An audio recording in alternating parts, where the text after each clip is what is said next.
Eso es lo más básico, que se respete nuestra soberanía, que se respete la territorialidad y que haya confianza mutua, porque si no, pues es muy difícil seguir trabajando conjuntamente. Y hay avances muy importantes.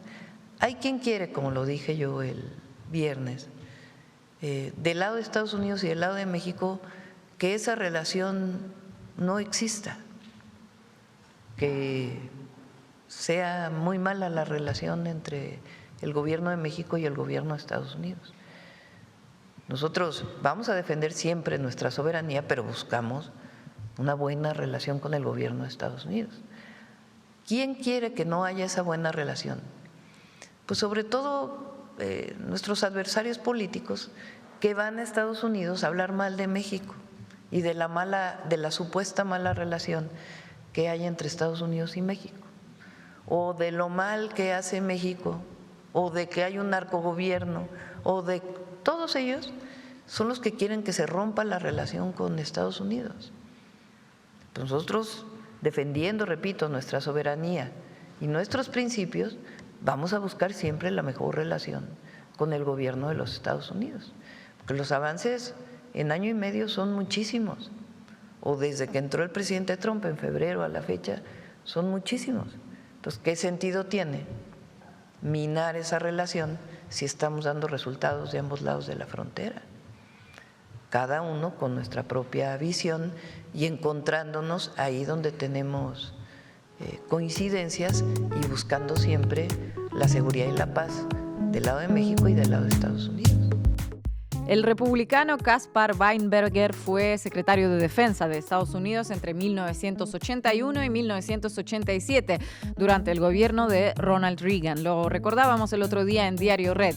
Desde el Pentágono puso en marcha la llamada diplomacia de la cañonera, impulsó las mayores inversiones militares estadounidenses en tiempos de paz, defendió la iniciativa de defensa estratégica, se negó a negociar con la Unión Soviética un desarme europeo, envió marines al Líbano, apoyó a Margaret Thatcher en la Guerra de las Malvinas y quedó asociado al encubrimiento de la venta de armas a Irán para financiar a la contrainsurgencia nicaragüense.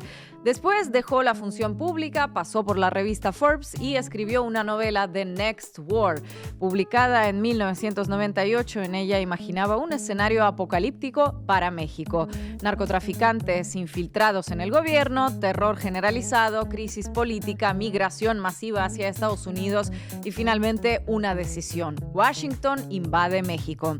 La ficción, como tantas veces, parecía exagerada, hasta que dejó de parecerlo tanto, porque buena parte del discurso que hoy circula en Washington sobre México suena peligrosamente parecido a ese guión, al menos en lo referente a cómo ellos dibujan la situación actual del país vecino y a las amenazas que lanzan al respecto.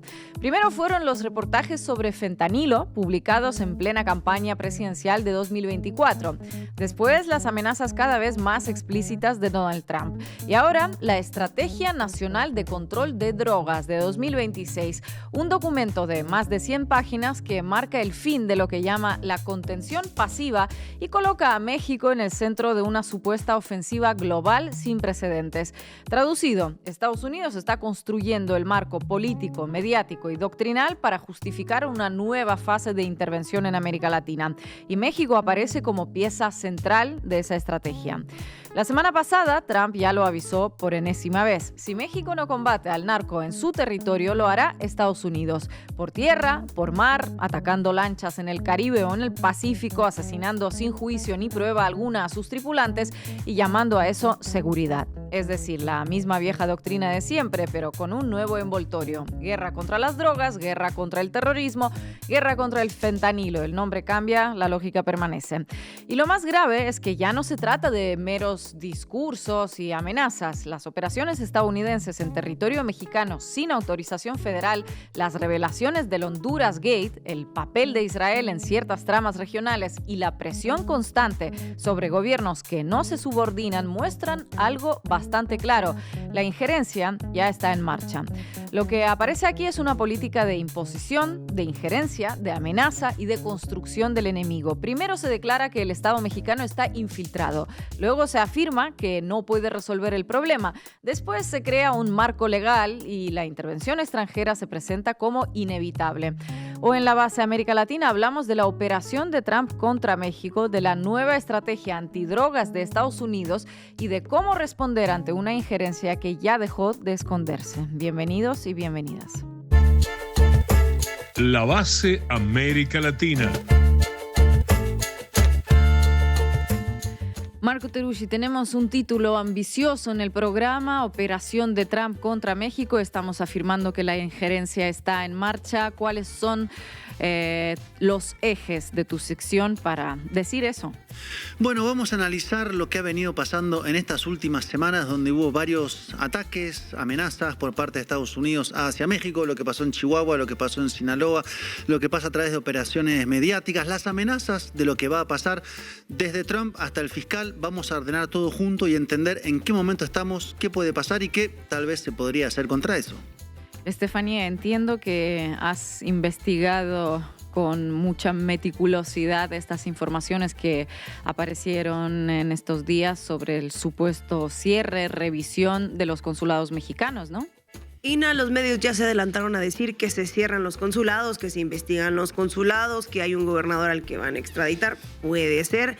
Y nada de esto ha sido comprobado en papel. Estamos hablando de lo que ya sabemos, las filtraciones en medios de comunicación, pero también cómo se va retomando por otros medios. A través de titulares van construyendo esta idea de que simplemente no hay nada que hacer. Ya lo veremos en mi sección. Y hoy nos acompañará Ricardo Valderas, es periodista mexicano de investigación especializado en transparencia, rendición de cuentas, análisis de datos abiertos. Vamos a arrancar ya, Juanma. Debí tirar más datos. Con Marco Teruggi. Decía Vladimir Lenin que hay décadas en las que no pasa nada y hay semanas en las que pasan décadas. Bueno, estamos en esas semanas donde están pasando muchas, pero muchas cosas, y desde ya les anticipo que van a venir más. ¿A qué me refiero? A la seguidilla de acciones y discursos que ha venido emprendiendo el gobierno de los Estados Unidos, capitaneado por Donald Trump contra México. Más que acciones, en realidad podríamos decir agresiones, amenazas, injerencias contra el gobierno de aquí y en consecuencia contra los 36 millones de personas que lo votaron y lo respaldan, o sencillamente contra quienes quieren en México que los problemas mexicanos los resuelvan los mexicanos y no un grupo de cristianos fanáticos que se creen el pueblo elegido desde la Casa Blanca. Y en esta sección de datos vamos a ordenar lo que ha venido pasando para entender en qué momento estamos dentro de la operación de injerencia en México, una operación a la que se le dio luz verde desde Washington y está en pleno desarrollo, al menos esa es nuestra hipótesis. Así que ordenemos lo mucho que vino pasando en estas semanas en la que el nivel de agresividad por parte de Trump hacia México ha sido público, notorio y evidente. El punto inevitable para ordenar la cronología fue la revelación que se hizo de que la CIA venía operando en el estado de Chihuahua al menos desde enero de este año y siendo parte directamente en al menos en 3 operativos. Un descubrimiento a través de un accidente de carro donde murieron 2 agentes estadounidenses y puso en evidencia que la gobernadora opositora María Eugenia Campos del PAN había firmado un acuerdo con la CIA violando la Ley de Seguridad Nacional de México, porque esa ley indica blanco sobre negro que cualquier acuerdo en materia de seguridad debe pasar por el gobierno federal, presidido en este caso por Claudia Sheinbaum. Y claro, como para bailar tango hacen falta 2, en este caso hubo 2 responsables, el gobierno de Chihuahua y el gobierno de Trump, porque como ya explicamos aquí, la CIA actúa con mando político y ese mando tiene su terminal última en la Casa Blanca. Con la injerencia de la CIA en México quedó claro una cosa: Estados Unidos tomó la decisión de intervenir ilegalmente en suelo mexicano, así como suena. Y claro, uno podría preguntarse si eso también se dio en algunos de los otros 8 estados gobernados por la oposición en México. Aún no lo sabemos. Y lo llamativo, o todo lo contrario, fue que al verse descubierto, Washington hizo como hacen algunos animales cuando se revela que están ahí, en lugar de retroceder, o en este caso admitir el error, atacó más fuerte aún. aún. Y eso se tradujo en la acusación a los pocos días por parte del Departamento de Justicia de los Estados Unidos a 10 políticos en Sinaloa, en particular al gobernador Rubén Rocha Moya, el alcalde de Culiacán, Enrique Insunza, o el senador Enrique Insunza Cáceres, todos del partido Morena. La acusación fue que los acusados presuntamente conspiraron con líderes del cártel de Sinaloa para importar grandes cantidades de narcóticos a Estados Unidos a cambio de apoyo político y sobornos. Y claro, esto significó en la ley estadounidense dos cosas clave. Primero, que por primera vez en la historia se pidió la extradición de un gobernador en funciones, y segundo, que se le acusó a él y a los demás 9 funcionarios o exfuncionarios de alianza con la organización terrorista extranjera o con una organización terrorista extranjera, porque así es como Estados Unidos clasificó al cártel de Sinaloa y a 5 cárteles más mexicanos el año pasado apenas. Entonces la acusación fue doblemente grave y al respecto se refirió la presidenta. Vamos a escuchar. Nunca en la historia, nunca habían pedido con urgencia una orden de aprehensión contra un gobernador en funciones. Nunca. Entonces, ¿qué me corresponde? La soberanía. La soberanía. La defensa de la soberanía. Y en segundo, la justicia. Pues yo decía, verdad, justicia y soberanía. La verdad, ¿quién tiene la verdad? En este caso, pues quien hace las investigaciones. ¿Quién hace las investigaciones? Entonces, no, paso por paso. Entonces, que envíen las pruebas que tienen, y si es el caso, la Fiscalía actuará, la Fiscalía mexicana. Pero esta cosa, además, violando la confidencialidad. Y por si fuera poco, el fiscal general interino de los Estados Unidos, Todd Blanche, anunció que podrían presentarse nuevas acusaciones contra funcionarios y políticos mexicanos por vinculaciones con cárteles de narcotráfico. Cito: ya hemos acusado a múltiples funcionarios del gobierno de México, recientemente también a un juez, y eso es algo que continuará, dijo en una entrevista en estos días. O sea, hizo una amenaza y anticipó que esto va a seguir. Claro, tanto lo de Chihuahua como lo de Sinaloa puso al gobierno mexicano en posiciones muy delicadas. En el caso de la CIA, en Chihuahua, por estar frente a una injerencia alevosa de Estados Unidos dentro de su propio territorio, y aquí surge la pregunta, ¿qué hacer? ¿Tomar algún tipo de medida de respuesta? ¿Pedir una explicación directa a Donald Trump en vista de las implicancias del tema? La decisión fue evitar la confrontación pública ante un hecho tan grave, por lo menos por ahora.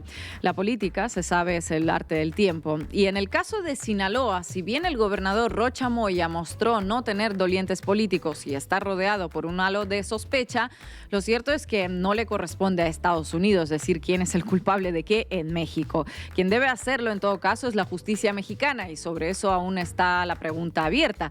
¿Será investigado? ¿Será juzgado en caso de ser necesario? Como sea, se trata de un asunto mexicano.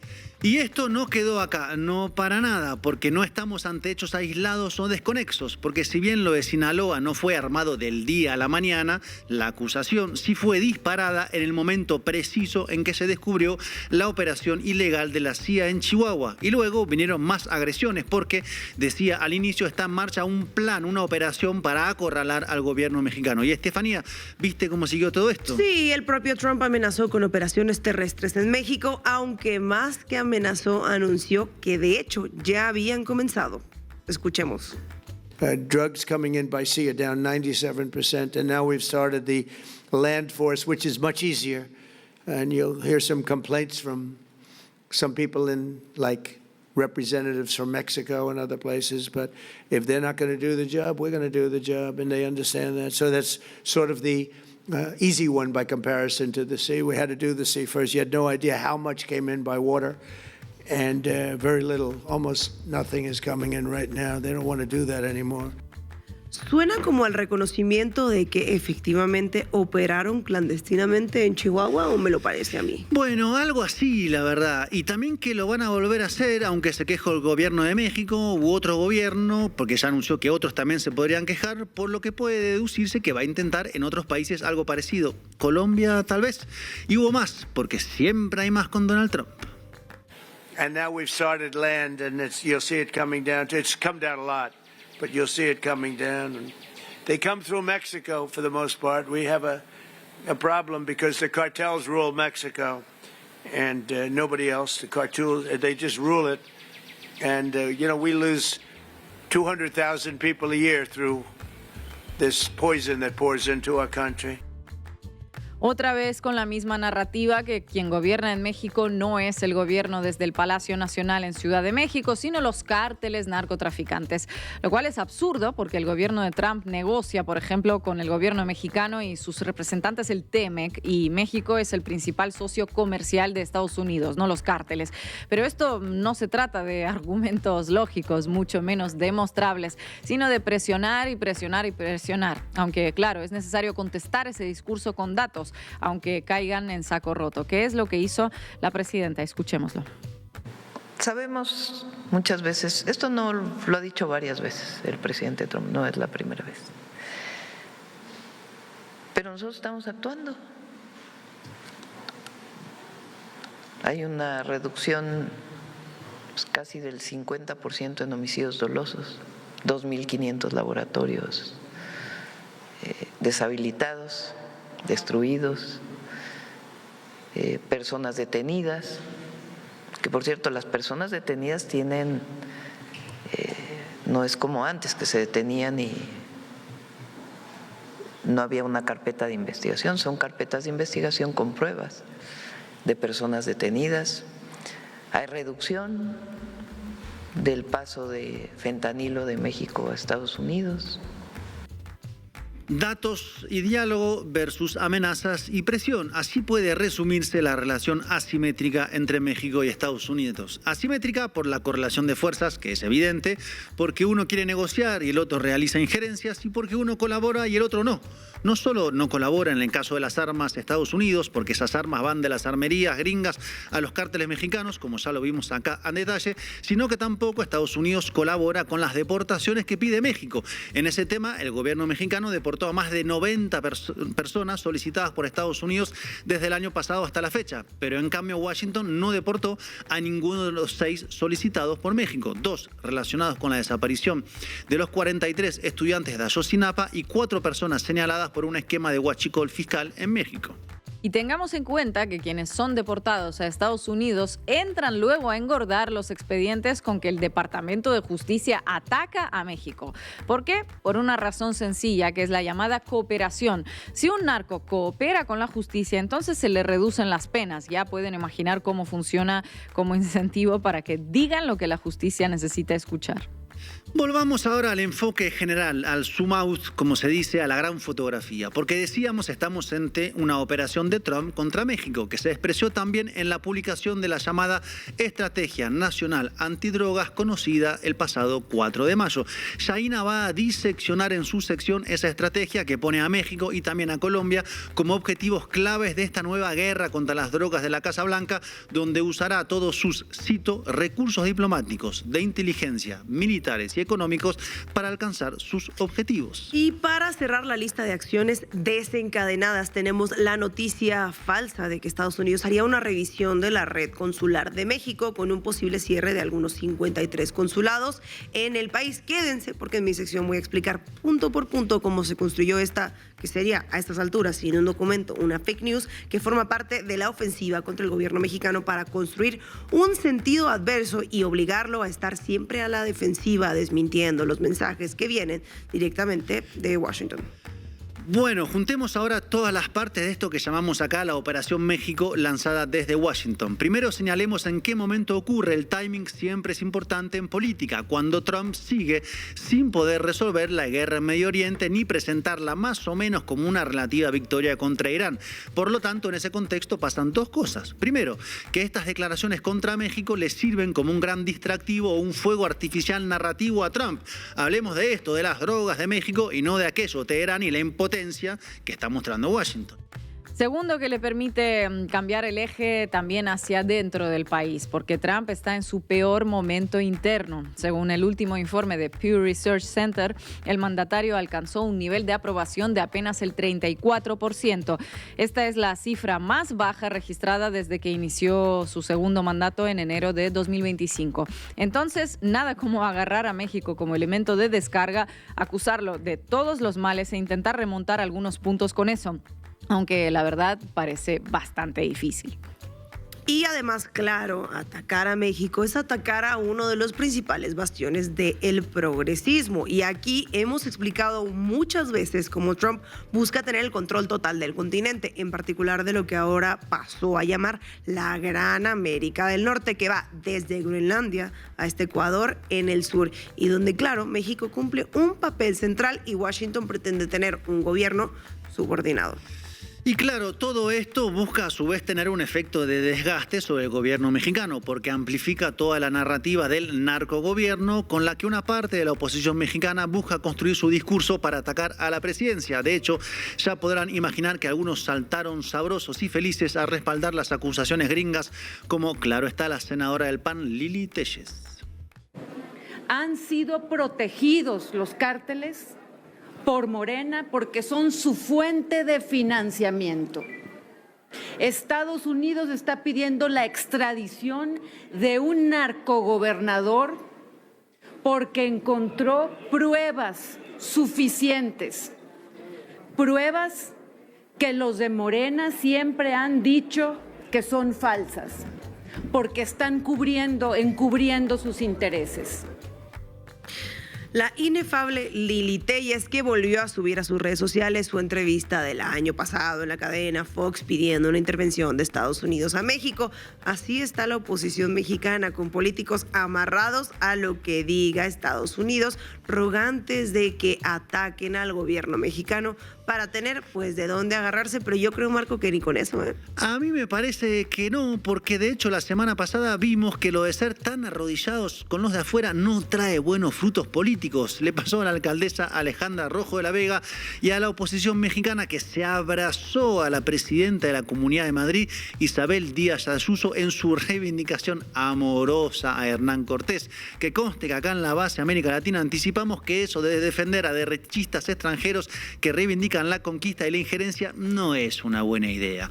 Y vayamos cerrando esta sección, si les parece, porque ante lo que está el gobierno mexicano es ante una ofensiva muy clara del gobierno de Trump, que abarca desde acciones encubiertas a presiones judiciales, mediáticas, psicológicas, para intentar obligar al Palacio Nacional a ceder, es decir, a renunciar a sus políticas en materia de soberanía en el área, sobre todo de seguridad, algo que es vertebrante para los gobiernos de la Cuarta Transformación. Y es probable que todo esto, no quiero ser pájaro de mal agüero, recrudezca. Las amenazas, las injerencias de facto, las causas judiciales, la gran operación desgaste que está en marcha.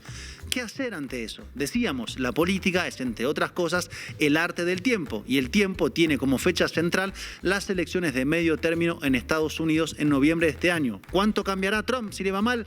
Tal vez se modere, aunque es incierto. Por lo pronto, se trata de aguantar acá en México round tras round y mantenerse de pie con la soberanía en alto. Muchas gracias, Marco. It is a moral battle, a battle of right against wrong. It is a battle only Mexicans can ultimately win, but we cannot win it alone. To my American friends, I ask for three things. First, speak clearly about the nature of the regime you are dealing with. This is not a normal democratic government with which you simply disagree. It is an authoritarian project that has captured significant portions of the Mexican state, dismantles institutional checks, and aligns with terrorists and anti-American powers. Naming things accurately is the first step in confronting them. Second, continue using the legal tools at your disposal within the bounds of treaties and bilateral agreements to bring Mexican narco-politicians to justice. Under current conditions, only the United States can credibly prosecute those who work with the cartels in Mexico. The Rocha indictment must not be the end, it must be the beginning. Una gente que es incapaz de ganar elecciones ni en su comunidad de vecinos pide ayudaditas de siempre. Veloz, buenas tardes, ¿qué nos traes? Vamos arriba, Bo. Cuéntamelo todo y exagera con Estefanía Veloz. Hoy vamos a diseccionar la cobertura mediática de lo que llamamos la Operación México, que fue como lo bautizamos aquí en la base América Latina. Revisaremos cómo se construye un clima de tensión internacional, validando de manera casi automática cualquier advertencia desde Washington, desde las publicaciones diarias y lo que leemos. De hecho, se parece mucho a un famoso meme de internet que dice: respeto tu soberanía notificando mis intenciones, pero reafirmo mi autoridad entrando de todos modos. Y para entender cómo la prensa normaliza esta dinámica, vayamos directo a los hechos. El 7 de mayo de 2026, la cadena estadounidense de noticias CBS News publicó una nota asegurando que el Departamento de Estado revisa activamente los 53 consulados mexicanos en territorio estadounidense. El texto afirma, citando a un informante anónimo, como no, que la medida podría llevar al cierre inminente de algunas oficinas diplomáticas y vincula este escrutinio con la muerte de agentes de la CIA en el desierto. La nota se titula: El Departamento de Estado revisa todos los consulados mexicanos en Estados Unidos ante el aumento de tensiones. Lo ilustrativo de esta cobertura es la conexión causal que el medio de comunicación establece sin presentar un solo documento probatorio. La nota entrelaza un trámite de revisión consular con operaciones encubiertas, sugiriendo que la evaluación a las oficinas es una represalia, basando todo su reporte en una escuetísima declaración del funcionario Dylan Johnson sobre la defensa de los intereses de su país. Cito textual: Dylan Johnson, subsecretario de Estado para Asuntos Públicos Globales, dijo que, textualmente, el Departamento de Estado está revisando constantemente todos los aspectos de las relaciones exteriores de Estados Unidos para garantizar que estén alineados con la agenda de política exterior de Estados Unidos primero, del presidente, y para promover los intereses estadounidenses. Y hubo un rápido contagio de esta nota hacia otras agencias globales. Por ejemplo, Reuters retomó la exclusiva, replicando el mismo patrón de fuentes anónimas y añadiendo la conjetura de los cierres consulares que no estuvieron comprobados en la nota de CBS. Y cuando la noticia cruza la frontera sur, los portales latinoamericanos exacerban el tono para el consumo local. Infobae titula su nota: Estados Unidos revisaría consulados mexicanos en medio de disputas por narcotráfico y soberanía, revela CBS, afirmando con alarma que Estados Unidos revisaría los consulados en medio de disputas por soberanía y narcotráfico. El medio digital toma la filtración original y la empaqueta como una sanción ineludible. Ni más ni menos, pero paremos aquí porque para entender lo que se publicó y sus implicaciones debemos desmenuzar el análisis del periodista Ricardo Valderas, titulado Los expedientes que no existen. Valderas contrasta directamente el escándalo publicado por las agencias de noticias con la estricta realidad de los archivos oficiales. El periodista demuestra que las agencias Reuters y las cadenas CBS News no presentaron pruebas sólidas de las graves acusaciones ni cuestionaron al mandatario sobre la legalidad de este proceso de investigación.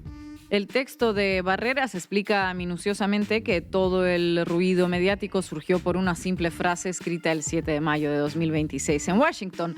El subsecretario Dylan Johnson respondió a las preguntas de los reporteros diciendo textualmente: el Departamento de Estado revisa constantemente todos los aspectos de las relaciones exteriores estadounidenses para asegurar que estén alineados con la agenda de política exterior del presidente y promuevan los intereses estadounidenses.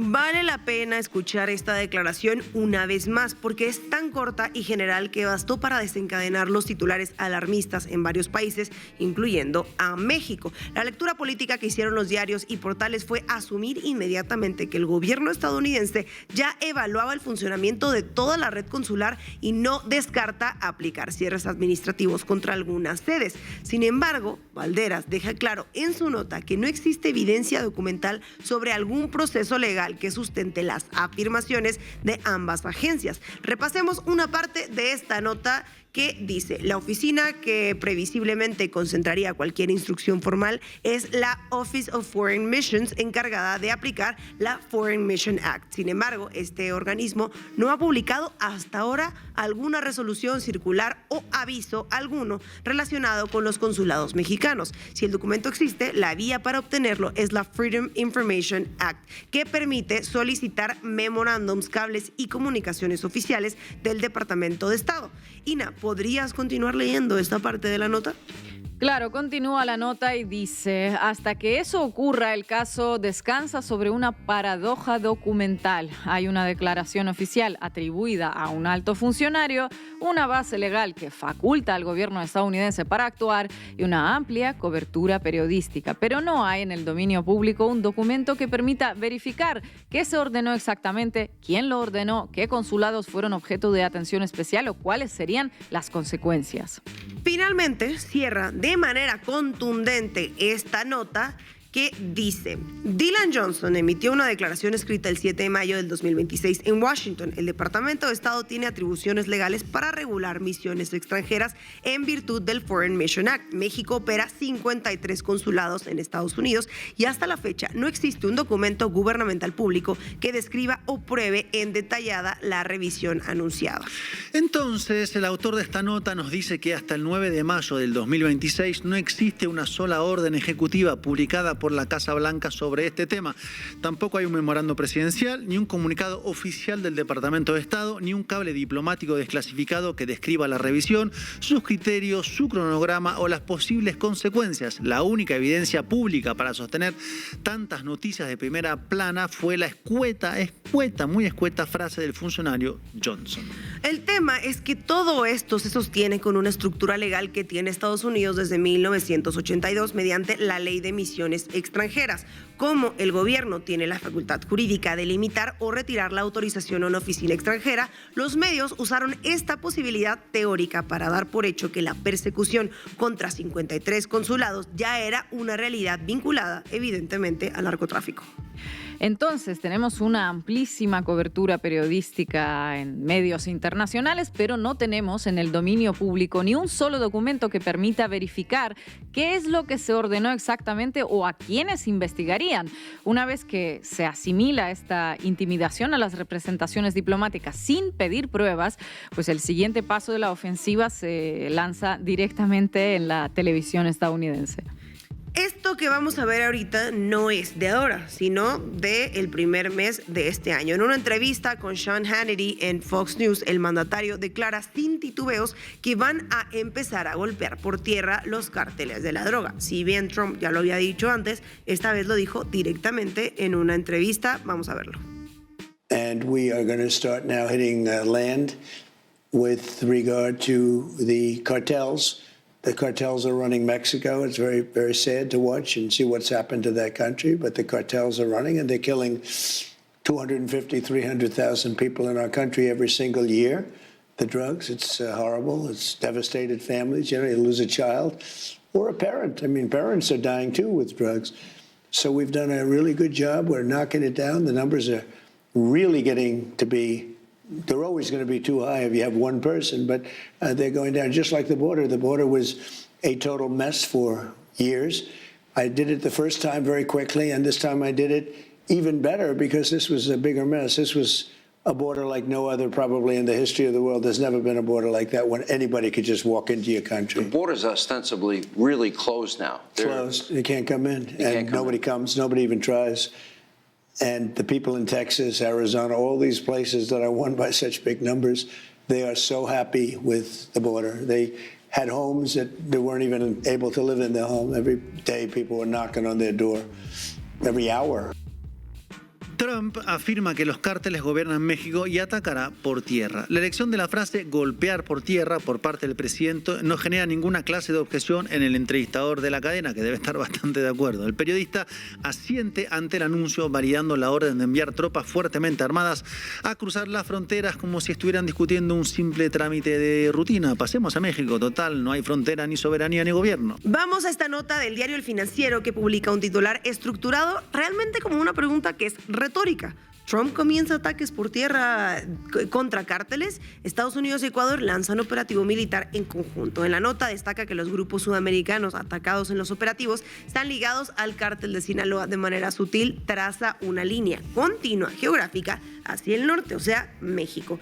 Inyectan la idea de una intervención letal inminente en la mente del lector local, pero se cobijan tras los signos de interrogación para evadir la información directa. O sea, ¿empezó ya esta intervención a México? Pregunta. Y en la misma línea de anticipar acciones letales, El Financiero publica: Trump oficializa lucha contra los cárteles, anuncia coalición militar en América Latina para destruirlos. La prensa imprime el compromiso de usar fuerza militar letal, preparando a las audiencias para lo que vendría después en el mar. Y algunas veces ya no es ni necesario filtrar información o citar fuentes para maximizar el desgaste sobre las instituciones civiles de forma paralela a las fuerzas militares. Los editores explotan la especulación legal como si ya fuera una noticia consumada, que de hecho, pues de esto va esta sección.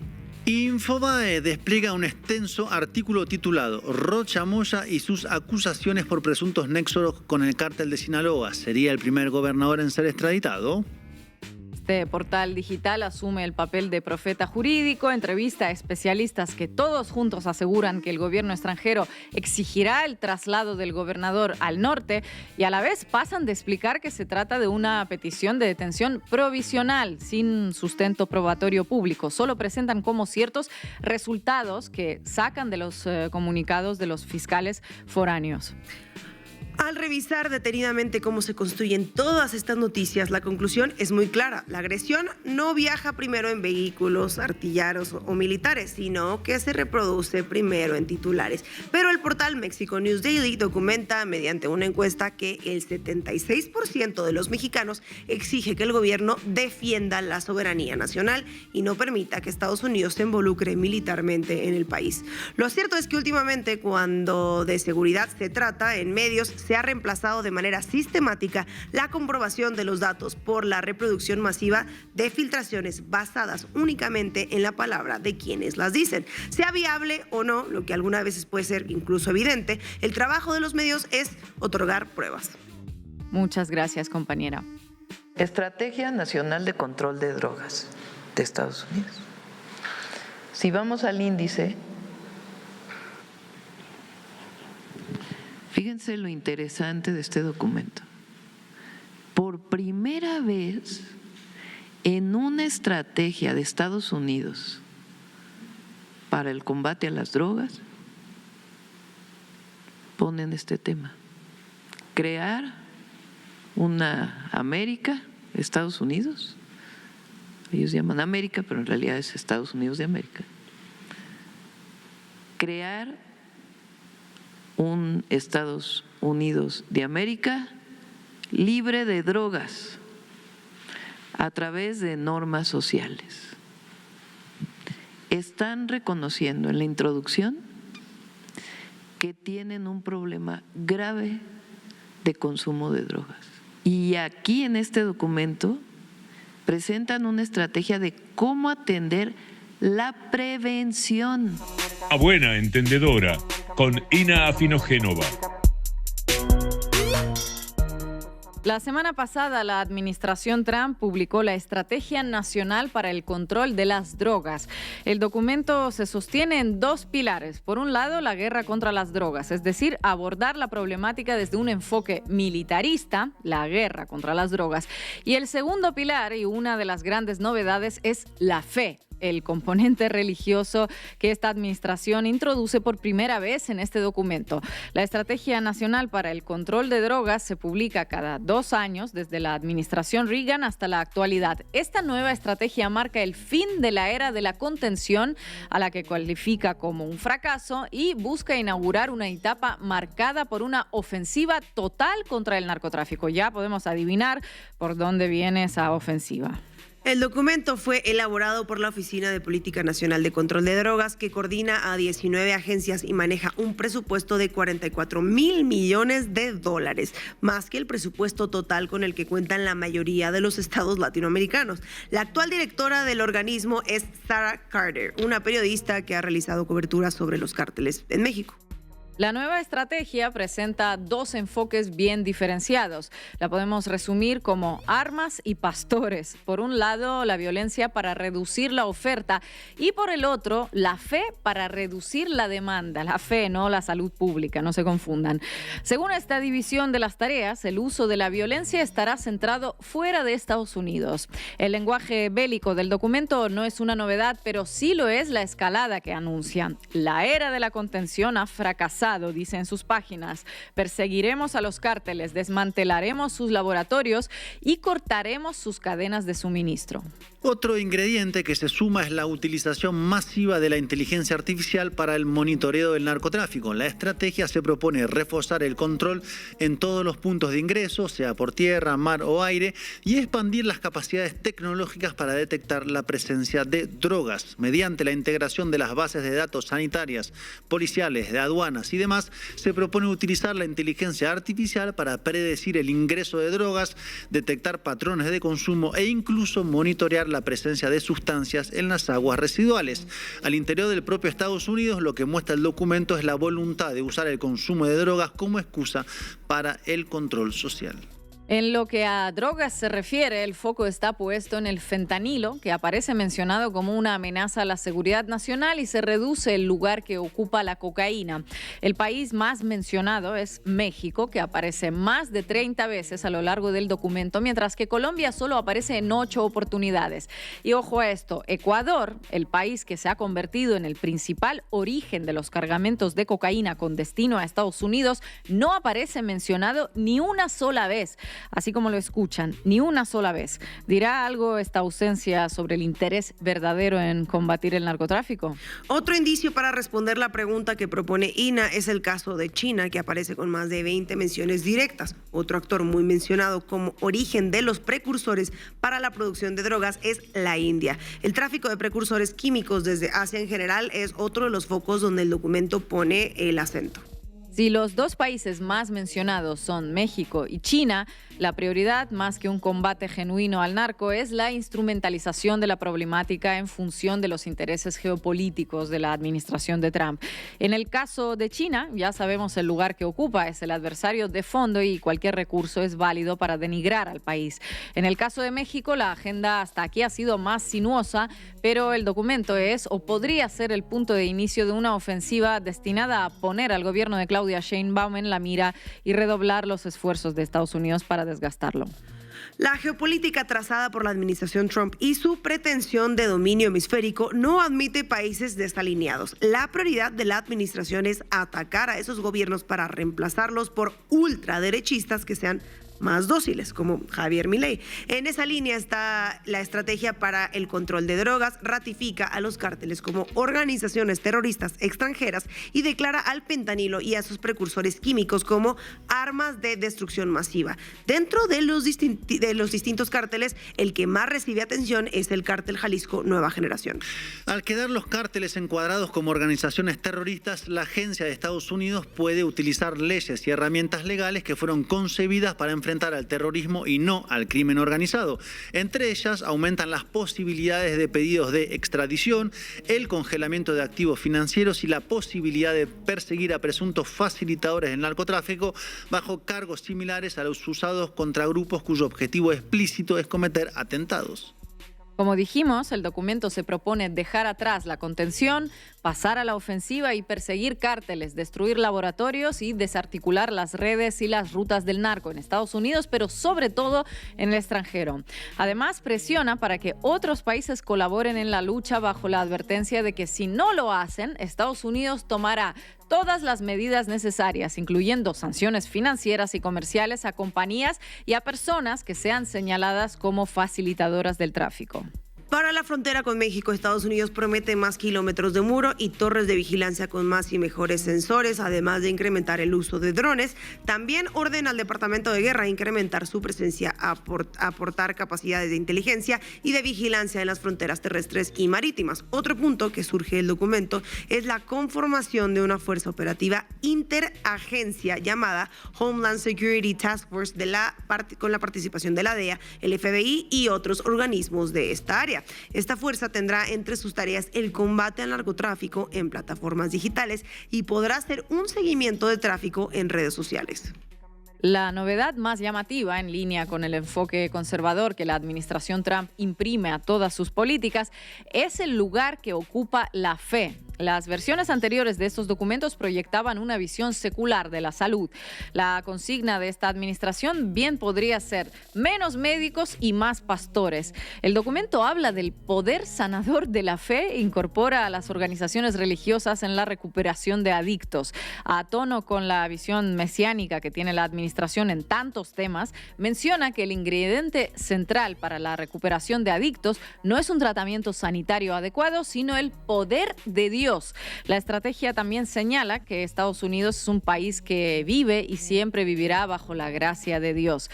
Efectivamente, hace falta mucha, pero muchísima fe para creer que la administración Trump, la misma que indulta a narcotraficantes como el expresidente de Honduras, Juan Orlando Hernández, con el apoyo de Estado de Israel, tal y como destapamos en Canal Red, pues que esta misma administración habla en serio cuando se refiere al combate contra el tráfico de drogas. In securing our border, we've also made tremendous strides in stopping the flow of illegal drugs into our country. The flood of deadly fentanyl across our border is down by 59%, and the drugs coming in by sea are down by 97%. 97%.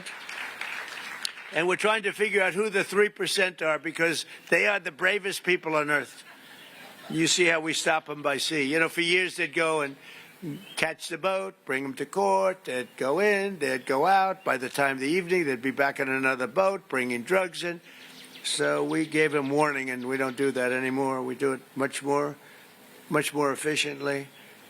But think of that, down by sea. A lot of them came in, about 50%. It's down 97%. Now we've started a very strong. The sea was more difficult. And now we've started land, and you'll see it coming down. It's come down a lot.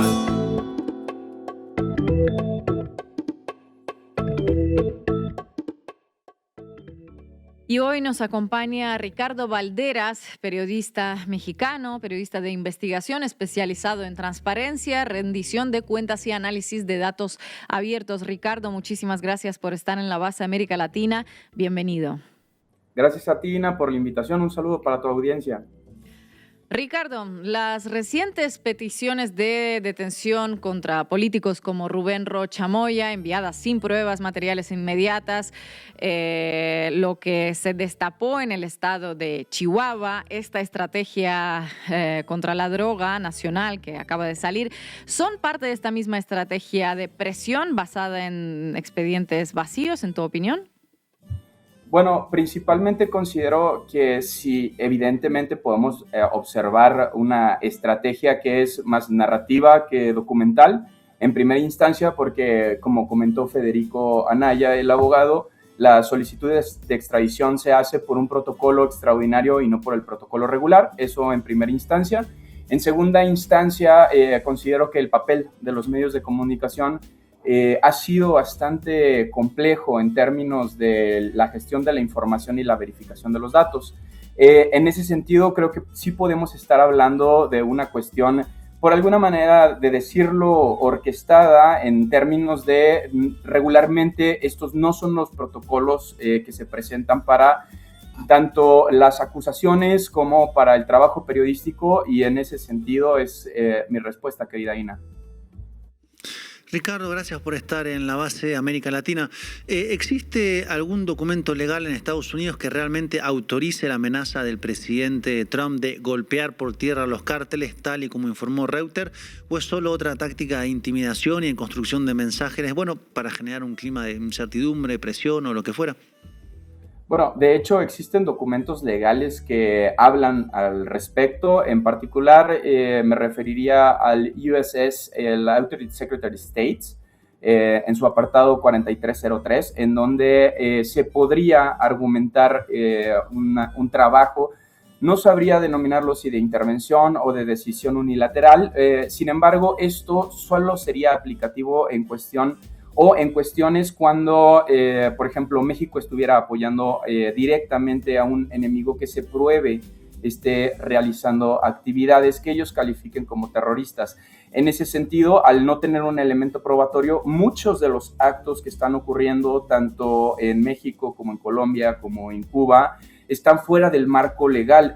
Lo que estamos esperando es justo la respuesta de las autoridades en Estados Unidos, dado que la mayoría de estas implementaciones que están fuera de los marcos normativos regulares se están pasando por decreto y no por el legislativo. Esto, sin lugar a duda, va a recaer en un proceso en donde, bueno, las personas interesadas, particularmente en este caso podríamos estar hablando de México, pudieran presentar ante instancias internacionales pues verificaciones sobre cómo se está operando. Pero a grandes rasgos, estimado Marco, la respuesta es no hay un documento que bajo las condiciones que tenemos ahora permita que Estados Unidos intervenga en México.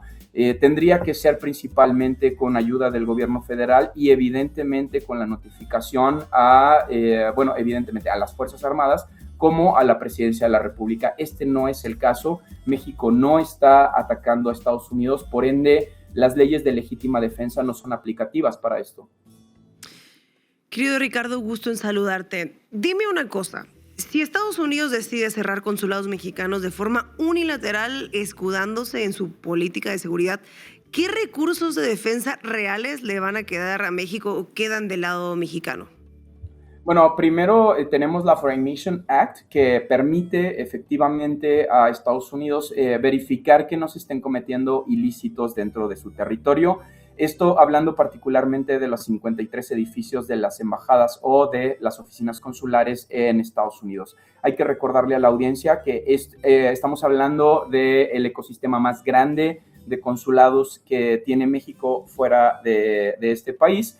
Y en ese sentido, si hubiera un cierre masivo, se estarían violentando acuerdos no solo comerciales, sino de cooperación internacional, ya sean los tratados que hace que las naciones cooperen, que están ligados a todos los acuerdos de Naciones Unidas, así como los propios documentos internos. Esto tiene una implicación que no es exclusiva de la práctica política, es decir, esto va más allá de republicanos y demócratas. Esto tiene que ver con un esquema general y global de compartir tanto información fiscal como en materia de seguridad.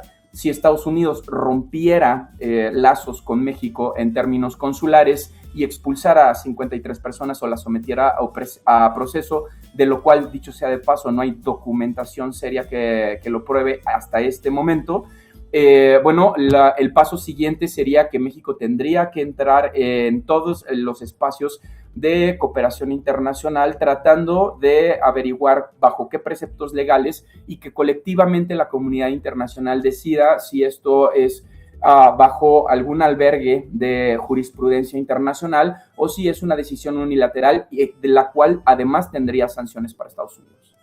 Ricardo, muchísimas gracias por tu análisis. Esperamos volverte a ver en la base América Latina. Querida Ina, queridos compañeros, hasta la próxima. Muchas gracias por la invitación. Y llegamos al final del programa. No se olviden de suscribirse a nuestras plataformas en redes sociales. Somos La Base América Latina en YouTube, en Instagram, en TikTok, en Facebook. El mismo nombre para todas las cuentas. Nos pueden encontrar donde sea. También pueden hacerse socias y socios de Canal Red, escaneando el QR que ven en pantalla. Es muy, muy importante para nosotros que apoyen nuestro trabajo y también en caso de que prefieran escucharnos, pueden acceder a nuestra lista de reproducción en Spotify. Aquí les dejamos otro QR y nos vamos a ver aquí mañana a las 7 hora chilanga, como siempre. Hasta pronto.